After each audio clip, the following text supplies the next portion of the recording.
Hello everyone, welcome to మేఘ్నా universe. మన జీవితంలో కష్టాలు ఎందుకు వస్తాయి? ఎంత కష్టపడ్డా ఫలితం రాకపోతే చాలామందికి ఒకే పేరు గుర్తుకు వస్తుంది, అదే శనిదేవ్. ఇప్పుడు మనం శనిదేవ్ గురించి తెలుసుకుందాం. నేను మీకు చెప్పబోయేది శనిదేవుని కథ.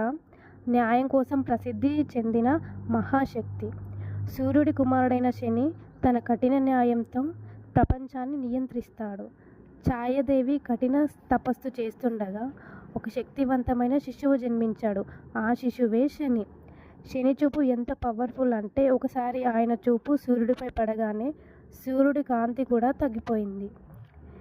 శనిదేవుడు మనకు ఎప్పుడూ చెడు చేయడు, ఆయన న్యాయదేవుడు. చెడు చేస్తే ఎవరు గమనించట్లేదు అనుకుంటారు, కానీ శనిదేవుడు గమనిస్తాడు. నీ కర్మకు ఫలితం తప్పదు అని చెప్పి అతనికి గుణపాఠం నేర్పిస్తాడు. శనిదేవుడు శిక్షించడానికి కాదు, మనల్ని సరిదిద్దడానికే వస్తాడు. ప్రతి కష్టం ఒక పాఠం, ప్రతి శిక్ష ఒక మార్గదర్శకం. కాబట్టి శనిదేవుడికి భయపడకండి, ఆయన్ని గౌరవించండి. ధర్మం మార్గంలో నడిస్తే శనిదేవుడు కూడా ఆశీర్వాదమే ఇస్తాడు. మీ మనసులో ఏదైనా బాధ కానీ భయం కానీ ఉంటే నేను చెప్పే ఈ మంత్రాన్ని 108 సార్లు జపించండి. ఆ మంత్రం ఏంటంటే ఓం శం శనీశ్వరాయ నమః.